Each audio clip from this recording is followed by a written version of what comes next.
Hey guys, welcome back to our channel. आज के इस वीडियो में हम बात करेंगे जापानीज मूवी के बारे में, जिसमें हमारी मीका नाम की लड़की होती है जिसे एक गुंडे से लड़के से मोहब्बत हो जाती है। मीका बहुत ज्यादा ही शांत किस्म की और बहुत ज्यादा ही सिंपल गर्ल है, लेकिन दूसरी तरफ हमारा फीमेल लीड जिसका नाम है हीरो, वो भाई गुंडा टाइप का लड़का है। लेकिन मीका के लिए वो अपने आप को चेंज करता है और देन ये दोनों बहुत ही जल्द एक दूसरे के प्यार में बढ़ जाते हैं। लेकिन क्या ये दोनों का प्यार एंड तक जाएगा? गाइस, ये बहुत ज्यादा इमोशनल मूवी है, तो अगर आपको हार्ट टचिंग मूवी देखना पसंद है तो प्लीज इसे लास्ट तक देखना। जो लोग भी प्यार करके अपने प्यार को ना पा सके, उसका गम सिर्फ वही इंसान जानता है। अगर आप भी उसमें से हैं तो प्लीज कमेंट में जरूर बताइएगा। कहानी के शुरुआत में हम देखते हैं मीका नाम की लड़की को। आज उसका स्कूल का पहला दिन होता है।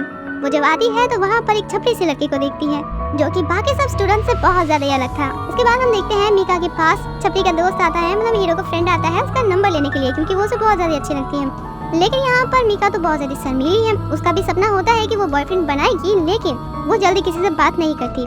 वो उसे मना कर रही होती है, लेकिन मीका की फ्रेंड उसे नंबर दे देती है।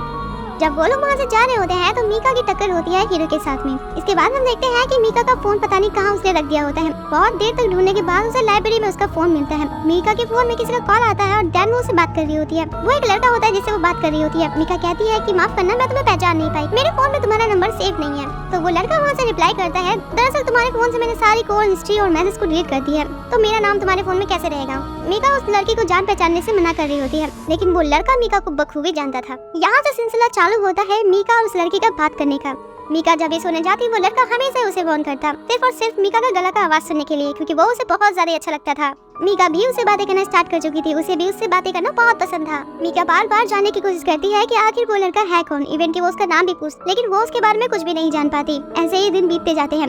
मीका का बर्थडे का दिन होता है। ये दिन उसके लिए बहुत ज्यादा स्पेशल था, लेकिन आज उसके पेरेंट्स के बीच में झगड़ा हो जाता है, जिसकी वजह से उसका दिन ही बेकार होता है। देन वो डिसाइड करती है कि वो उस कॉल वाले लड़के से, मतलब जिससे वो बात करती है, उससे वो मिलेगी। इसके बाद हम मीका को देखते हैं जो कि स्कूल में जाती है उसी लड़के से मिलने के लिए। वो काफी देर तक वहाँ पर रहती है। तभी वहाँ पर एक लड़का आता है जो कि और कोई नहीं हीरो होता है। अब यहाँ पर हीरो उसके पास फूल लेकर आता है और देन उसको बर्थडे विश करता है। वो बताता है कि वही वो लड़का है जिससे तुम फोन में बातें क्या करती हो।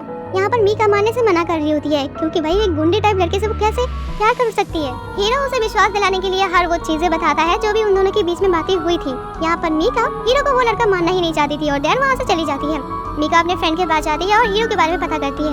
यहाँ पर मीका को पता चलता है कि हीरो का पहले से एक गर्लफ्रेंड है। स्कूल खत्म होने के बाद वो हीरो से मिलती है। हीरो वही फूल को लगा रहा होता है मिट्टी में जो कि वो मीका के लिए लेकर आया था। मीका यहाँ पर कहती है कि तुम्हारी तो ऑलरेडी गर्लफ्रेंड थी ना, तो तुमने उसको क्यों, उसके साथ ब्रेकअप क्यों किया? तो यहाँ पर हीरो कहता है क्योंकि वो बहुत ज्यादा ही घमंडी थी और वो मेरे लिए ठीक नहीं थी। हीरो पहले बहुत ज्यादा ही गुंडा टाइप लड़का था, लेकिन सिर्फ और सिर्फ मीका के लिए वो खुद को चेंज कर रहा होता है और ये बातें मीका भी नोटिस करती है। दिन बीतते जाते हैं और ये दोनों प्यार में पड़ ही जाते हैं। एक वक्त ऐसा आता है कि ये दोनों फिजिकल होने की ट्राई करते हैं। हीरो के मुंह में सिर्फ उसका एक्स गर्लफ्रेंड का नाम आ रहा होता है, जिससे मीका को बहुत ज्यादा ही बुरा लगता है कि इस टाइम में भी उसने अपनी एक्स गर्लफ्रेंड को याद कर रखा है। पता नहीं कैसे उनका फ्यूचर जाएगा। इसके बाद मीका हीरो के एक्स गर्लफ्रेंड को मैसेज करती है कि क्या तुम हीरो से अभी भी प्यार करती हो, क्या तुम दोनों अभी भी रिलेशनशिप में हो? लेकिन वो उस मैसेज को सेंड नहीं करती।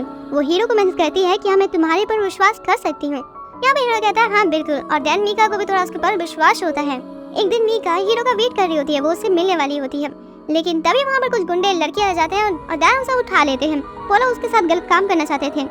मीका बहुत ज्यादा ट्राई करती है खुद को छुड़वाने के लिए, लेकिन वो लोग उसका रेप कर लेते हैं। हीरो जैसे तैसे मीका को ढूंढता है और देन मीका उसे जब मिलती है तो मीका बहुत ज्यादा ही डरी सी समी सी होती है। वो हीरो को भी देख के डर रही होती है। हीरो सोचता है कि आज अगर वो टाइम पर आया होता तो मीका के साथ ऐसा बिल्कुल भी नहीं होता।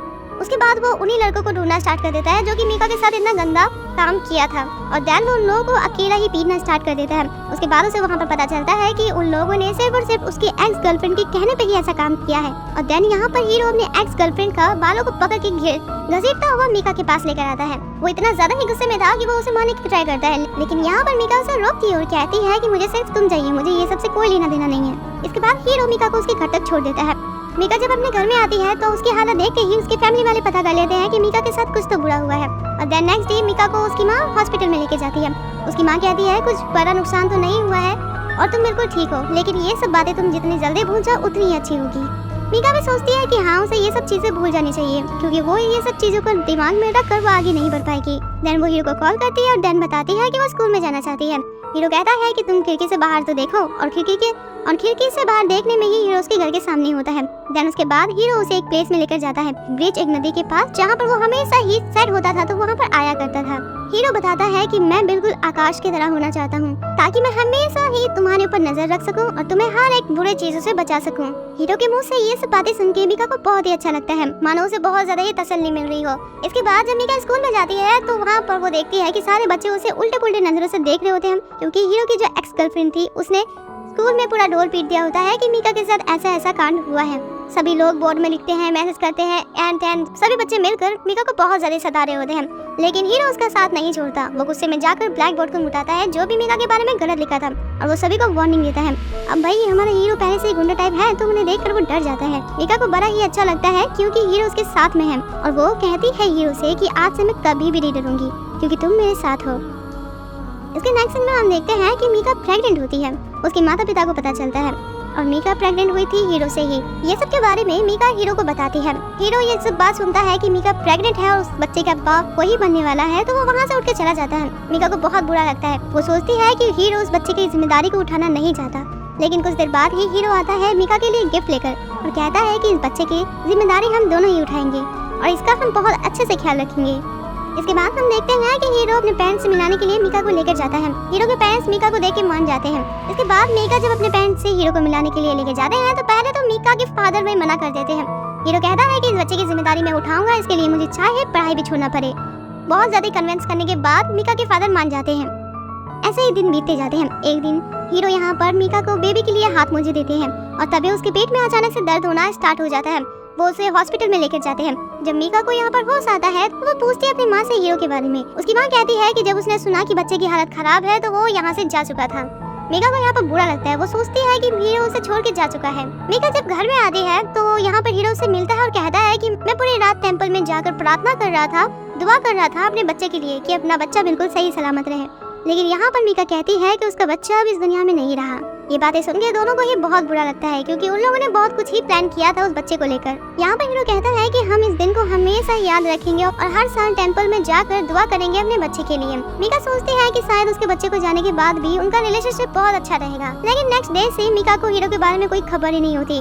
पता नहीं वो कहाँ गायब हो चुका था। बाद में मीका को हीरो की माँ बताती है कि उसके बच्चे के मरने के बाद वो बहुत ज्यादा सैड था, उसके वजह से वो बाहर जा चुका है ताकि वो अपने मन को शांत कर सके। मीका को उसकी फ्रेंड का कॉल आता है और वो कहती है कि हीरो ने अपने घर में एक पार्टी रखी है और उसने तुम्हें भी बुलाया है। उस पार्टी में जाने के बाद वहाँ पर मीका देखती है कि हीरो बिल्कुल चेंज हो चुका था। वो एक दूसरे लड़की के साथ बहुत ज्यादा क्लोज हो रहा था, जिससे मीका को बहुत ज्यादा बुरा लगता है। नेक्स्ट डे जब वो स्कूल में आती है तो हीरो यहाँ पर उसे ब्रेकअप कर रहा था। मीका को बड़ा ही गुस्सा आता है। देन वो अपनी अंगूठी उठाकर उसके मुंह पे फेंकती है। मीका के साथ जो हो रहा है वो उससे ज्यादा दुखी तो थी, लेकिन वो फिर भी सोचती है कि हीरो बहुत ज्यादा गुस्से में है तो उसे मनाना चाहिए। वो उसे बहुत ज्यादा कॉल करती है, मनाने की कोशिश करती है, लेकिन फिर भी हीरो मान नहीं रहा होता है। देन लास्ट टाइम वो उसे कहती है उसी ब्रिज के पास मिलने के लिए। वो लोग जब ब्रिज के पास मिलते हैं तो हीरो अपने साइकिल से उतरता भी नहीं है और देन उसे कहता है कि तुम मेरे लायक नहीं हो, और देन उसका अंगूठी उसके मुंह में फिर से फेंक के भाग जाता है। नेक्स्ट डे से हीरो उसके साथ ऐसा बिहेव करता है जो कि मीका ने सोचा ही नहीं था। मीका को वो हर तरफ से इग्नोर कर रहा होता है। ऐसे वो चल रहा होता है कि मीका नाम की लड़की कोई उसकी जिंदगी में एग्जिस्ट ही नहीं करती। वो मीका को पूरी तरीके से इग्नोर करता है और यहाँ पर समझ पाते हैं कि मीका का दिल कितनी बुरी तरीके से टूटा होगा।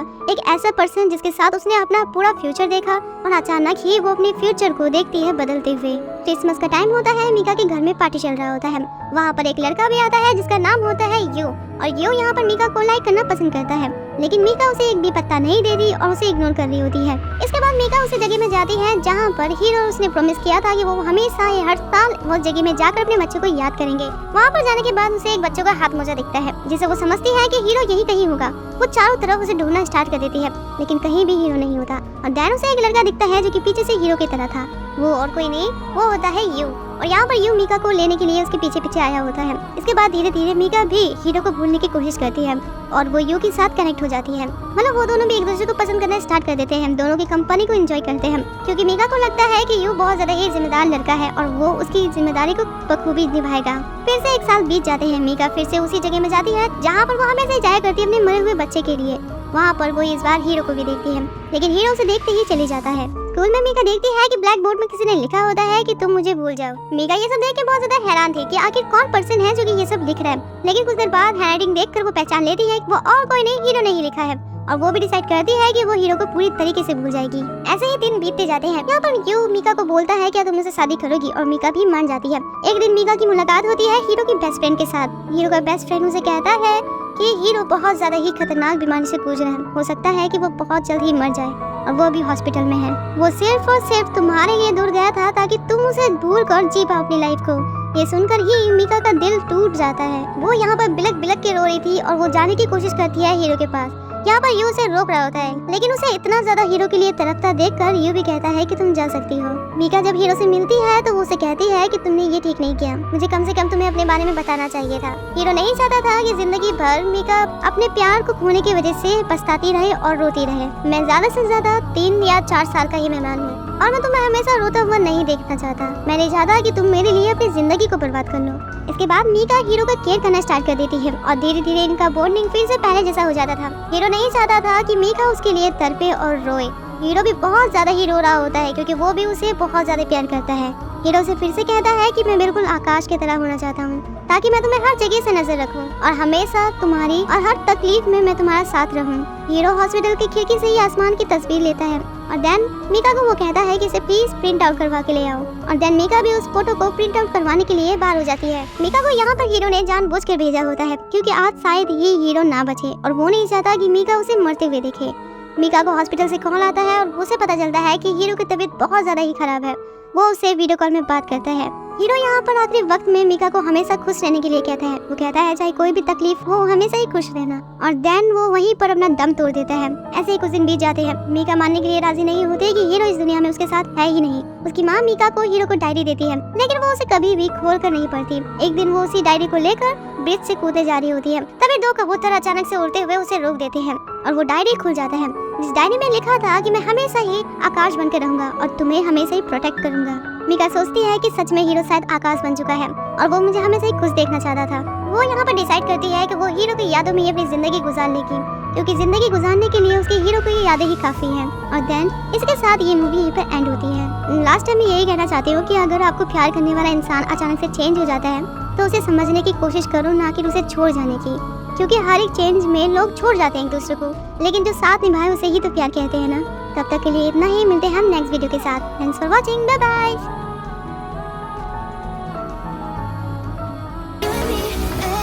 What you mean?